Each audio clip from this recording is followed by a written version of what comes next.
COVID-19 update for Simcoe, Muskoka. So as of today, we have a total of 672 cases. This is up by 4 cases from a week ago, August the 11th, when I last reported to you. Today we have 1 new case. Monday through the weekend, we had 2 cases. So if you look at these last 3 cases, they're all males, ages ranging from 20s to 80s, all living in Simcoe County. All of them are sporadic cases. None of them hospitalized. 1 case is a close contact of another case. 1 is community acquired and 1 is under investigation. So they're all in self-isolation. One of them being without symptoms, asymptomatic. So if we look at our cases and our trends over time, we're very low right now in cases. With 4 cases over a week, we've not been that low in cases since we first started with cases the week of the 8th of March. So our first case was on the 11th of March. Since that time, we've never been as low as 4 cases until now. So this is a real milestone for us. We also have no outbreaks at this time. If we look over the previous weeks, last week, the week of August the 2nd, we had 7 cases. The week before that, July the 26th, we had 13 cases. The week before that, July the 19th, we had 19 cases. Just give you a sense of how low we are compared with the past. So a total of 625 of our cases have recovered. This is 93% of our cases. We've had 37 deaths, so unchanged. Right now, 2 of our cases are hospitalized. None are in the ICU. We currently have 5 people who are self-isolating, so we have a total of 7 active cases. If you express this as a population rate, over the last week we've had 0.5 cases per 100,000 population, which is down from 1.2 cases per 100,000 population last week. Our reproductive number is 0.7, so anything less than 1 means that the pandemic is shrinking. So we've had no outbreaks at this time, and if I touch on a couple of key points. One would be that we're working very hard with the school boards to be prepared for schools. I think somebody might have us on hold. I hear some beeping, so just a reminder for people not to do that and to mute your line otherwise. Thank you.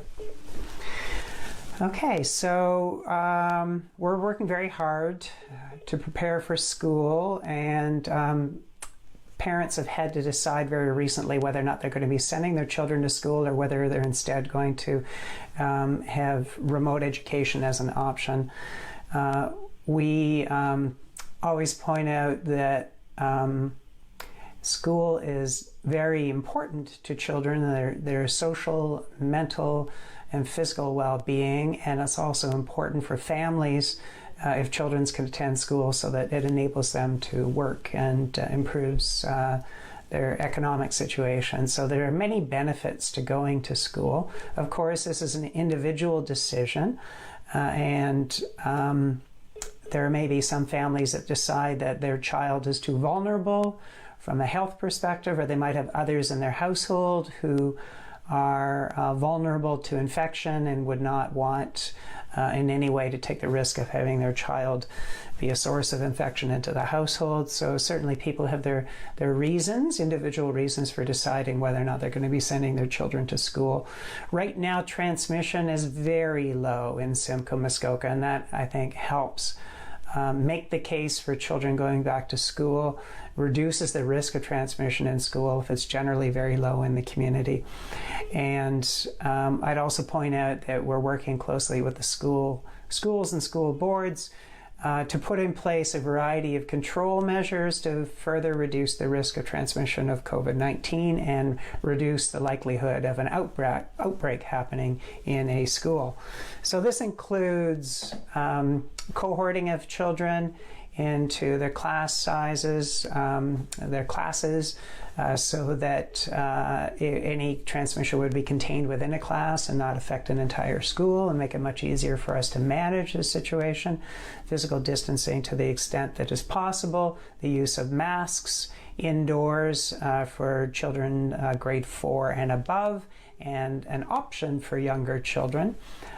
Use of personal protective equipment for teachers, enhanced sanitation and cleaning, changes in student movement and flow with staggered schedules, and one-way direction to reduce interaction and help with the physical distancing.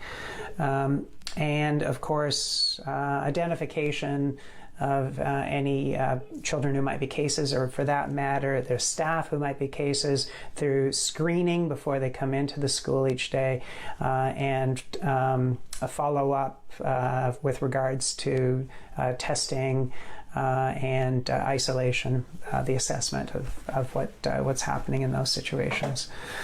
And so as a health unit, we will, of course, be a resource all the way through the preparation and into the commencement of classes, and we'll be there to respond if there are situations that could be an outbreak or cluster of cases. We will indeed respond and investigate and take action to deal with situations like that, to identify people that are contacts and arrange for follow-up for them as well.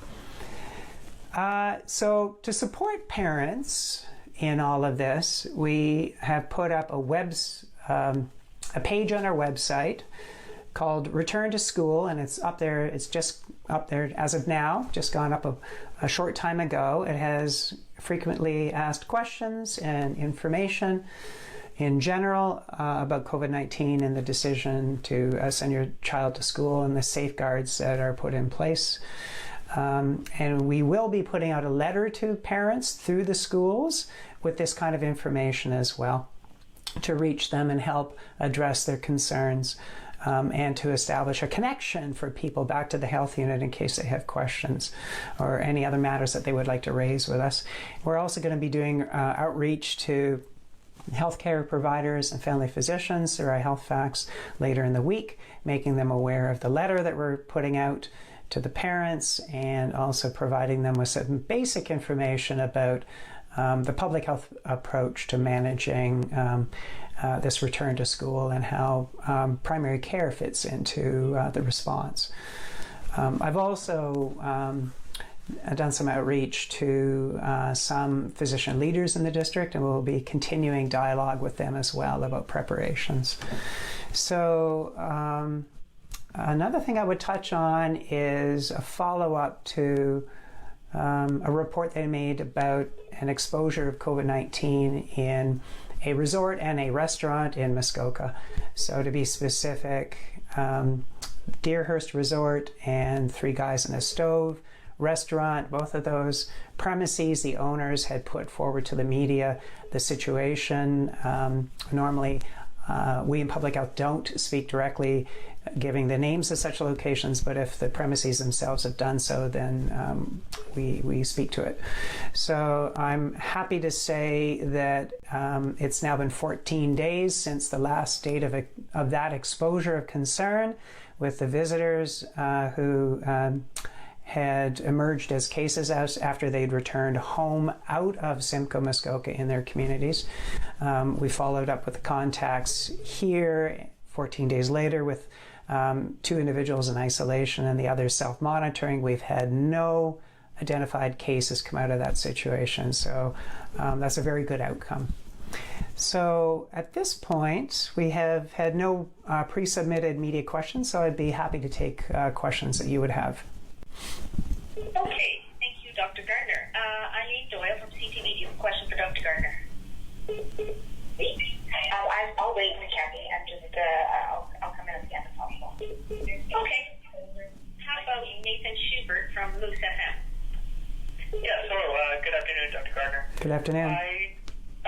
Earlier you mentioned that the health unit will be there to support schools, and I just wanted to ask you if you could kind of elaborate on that. Will the health unit be kind of visiting schools, making sure students and children understand what going on and kind of giving face-to-face explanation, or is there going to be other ways? Because earlier you mentioned you will be talking about or addressing if any outbreaks occur, but is there going to be educational? So right now we're working with the school boards before the schools open up, and that's working very much with their senior leadership, our own internal team with theirs, directly with their executive leadership, directors of education, their school boards, in the boards' creation of a plan to fit with the province's requirements, giving comment on that. And answering any questions that they would have about what should be in their plan, their requirements for the schools. We have received notice from the province that we will be able to hire additional nursing staff in order to do more outreach directly to the schools. So the province has indicated that they're providing $50 million in total to two health units as a totality, and that would equate roughly 500 public health nurses across the province, and that our allocation is up to 20 nurses. So we will be recruiting more nurses. We don't have the funding yet for that, so we need to be cautious financially about that, but we will be recruiting more nurses and applying a team approach to the schools. There'll be a certain number of schools allocated to each nurse as a contact for those schools. The number is going to be fairly high, so it will be challenging for these nurses to spend a lot of time in those schools, but there will be definitely some time spent in those schools. I think most of the communication is going to have to be remote just because of the logistics of being able to service so many schools. So these nurses' presence in schools will just be to keep an eye on COVID, or as you said, outreach? Yeah, it's to meet a number of needs, all of them preventative in nature. So to actually prevent COVID cases, the schools have to put in place all of the measures I've already touched on. So the cohorting of students into their class, having their lunch in their class, not mixing with other classes, reducing interaction between students as they flow through the hallways with staggered times, with one-way directions, a lot more sanitation, the requirement of masking, teachers to have personal protective equipment, the prohibition of large gatherings in schools, distancing with physical activities, phys ed classes. So all of that's really the critical thing, and our staff will be there to advise and support the schools in achieving those things, and to be a touch point for consultation on the details related to how to do that. And then they'll be there if there are questions with regards to potential cases. So for sure, we would be a resource to receive calls from schools if they're aware of potential cases, either right there in the premises or potentially among students that have self-screened and found themselves to be cases and haven't come into school.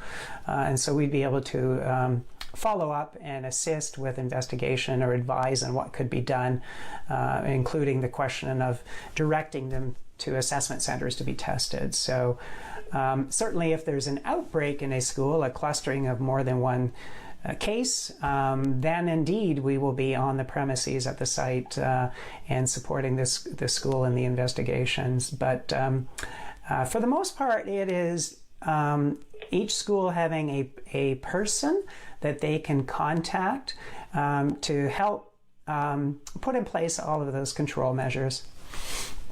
Thank you very much. You're welcome. Thank you, Nathan. Erica Engel from Collingwood today. Question for Dr. Gardner. Yes, I'm just wondering if you can go over the protocol for if a student tested positive, what follows? Would all of the students in the class be considered close contacts as well as the teacher, or what's the protocol? So at this point, we're still awaiting the province's guidance document about outbreak management for COVID-19 in schools. And I fully anticipate that it will have that kind of content in it, but in the interim, what I would say is that just like in daycares, child care centers, summer camps, or for that matter, other settings, we would be taking a detailed history about contacts and seeing if we can identify if there's a subgroup that have been in close contact with the case or cases, where they have been, who they've been in contact with, and then following up, of course, with the cases to get that information and make sure they're in self-isolation, but also following up with those contacts and having them put into self-isolation as well. And then identifying if there's any kind of a breakdown or not in the safety protocols that are in place in the school, so that that kind of thing doesn't happen again, to avoidance of that kind of thing in the future if possible, if there's any breaches that need to be addressed, to identify them and address them at the school. And on top of that, there would need to be consideration about communication, because with a class-based outbreak, there are going to be a lot of questions from parents, so indeed we'd have to be very proactive in our communication with them as well. A notice to parents and availability for calls and follow-up. Are you at all concerned that you don't have that document from the province with only 2 and a bit weeks left before school starts? It is, time grows short, I agree. Ideally we would have it now, if not a little while in the past. So I will be happy when it arrives. The later it comes, the more challenging it is for us to be able to assure the public, to be able to put at ease the schools, to be able to advise other healthcare providers in the healthcare system what their roles would be in response to an outbreak. We have a lot of interest right now among physicians and other healthcare leaders about what would be expected of them with outbreaks and exactly what the plan is. So we need the plan now. Okay, the school board that I've been talking to have also said they're working with you to decide on sports and phys ed classes. Just wondering what sort of advice the health unit has been providing, and maybe what specific sports you say are safe and which ones are not. We are concerned about contact sports for sure. That it would be in keeping with provincial direction so far about other sports facilities and sports leagues. So we'd be very concerned about large team contact sports, and would be advising against that. We'd otherwise be advising that there be strict physical distancing with the other activities. Thank you, Erica. Chris Simon from the Barrie Advance. You have a question for Dr. Gardner. Yes, thank you very much.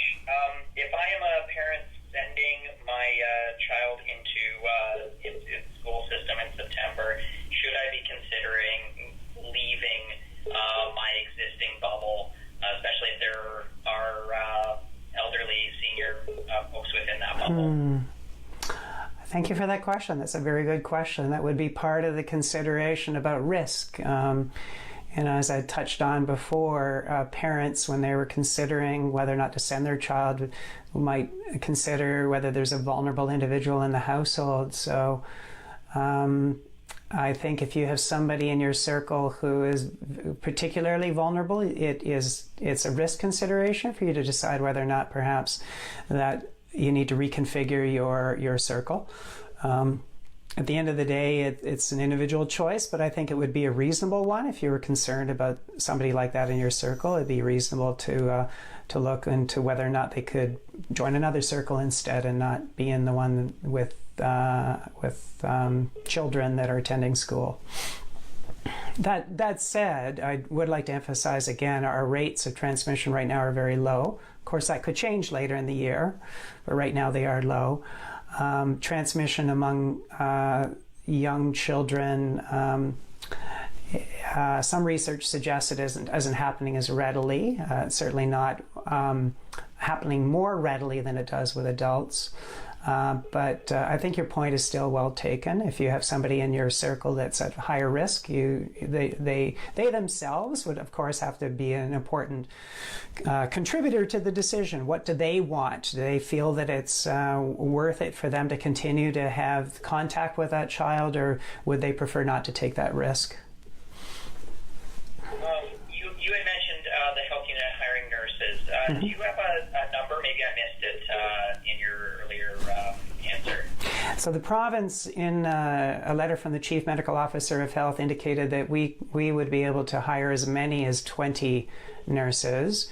We haven't got the funding yet for that, so we're going to be cautious in staging hiring of nurses, but we will be commencing with hiring some. Okay, and one more question, if I may. September and early fall seems to be the time that a lot of businesses have set for some variation on a return to the office. Would you recommend that they maybe implement a phased approach, or how would you, I guess, reintroduce workers back to the office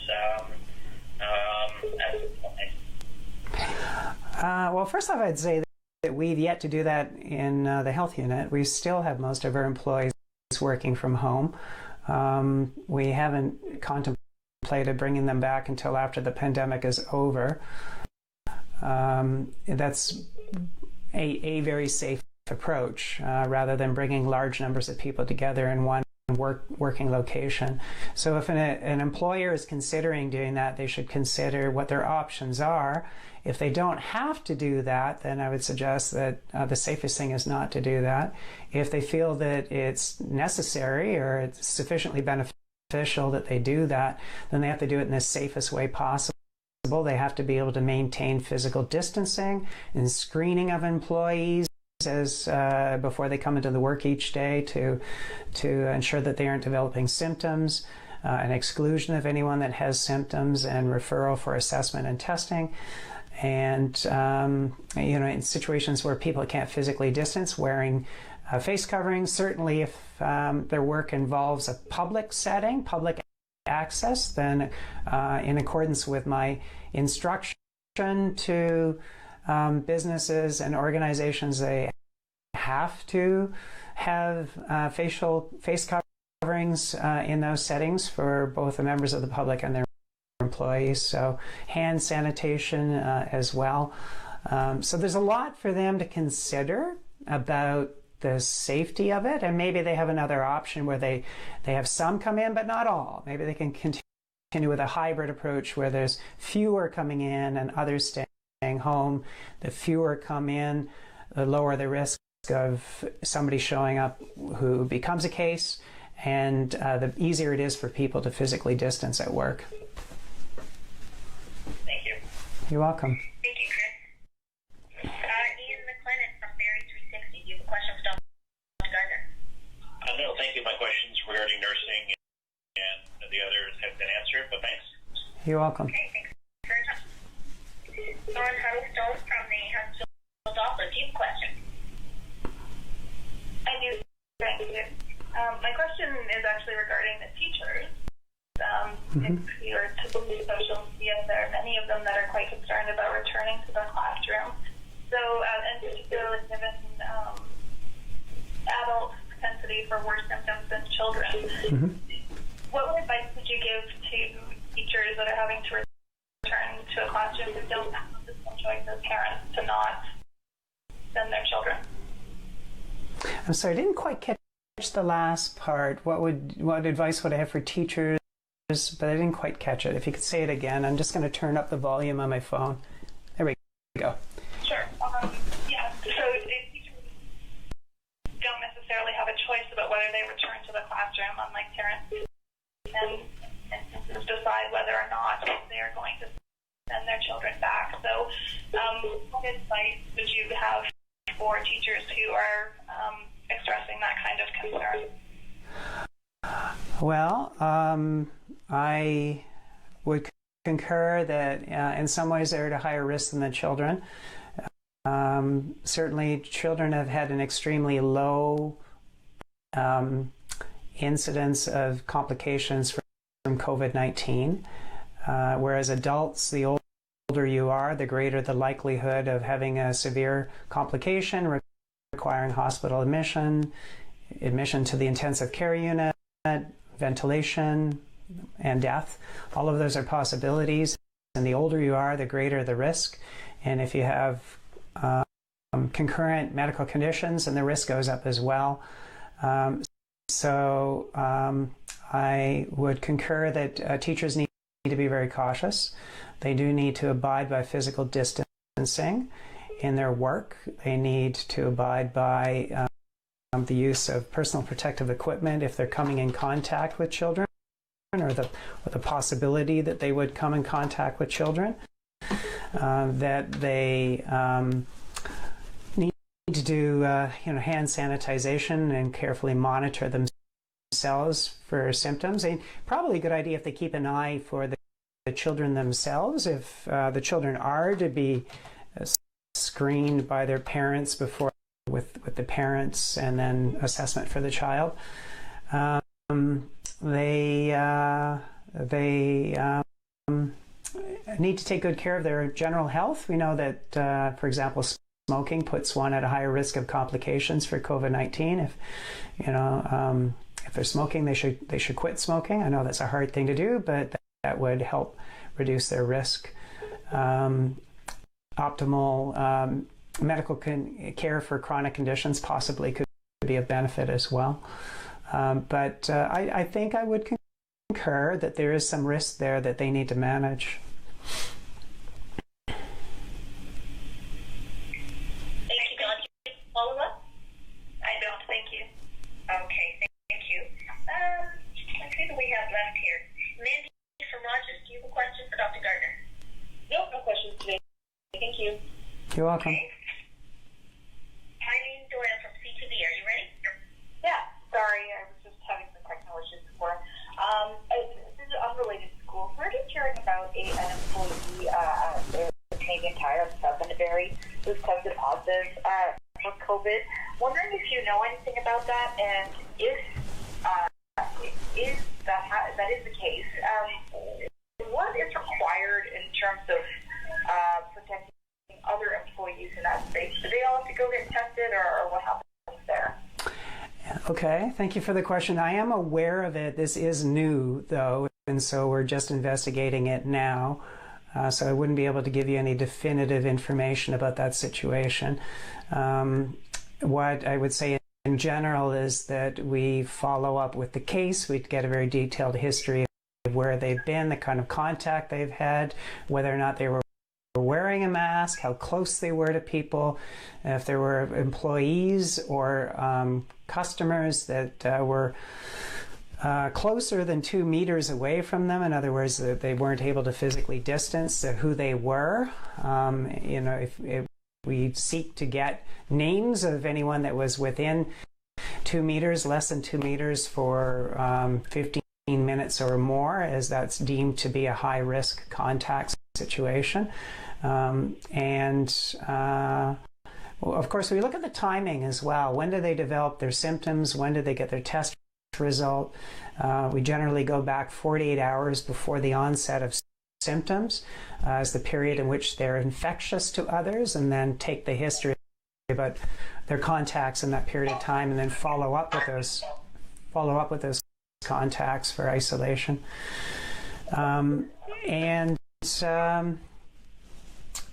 If necessary, we put out a public bulletin if it turns out that there are contacts that we can't identify by this means, and we have to warn the public so that they can self-identify. We do so as well. Okay, thank you. That's all I have. You're welcome. Thank you, Eileen. Is there anyone on the line that we may have missed? Just ask a question, a follow-up question to that. Is the Canadian Tire case one of the ones listed on the Health Unit website right now? No, because it's just emerging, so no. Okay. Thank you. You're welcome.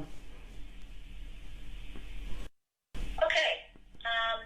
If that's all we have from everyone, we'll say afternoon, and we will talk to you again next week. Thank you very much for joining us today. Goodbye, everybody.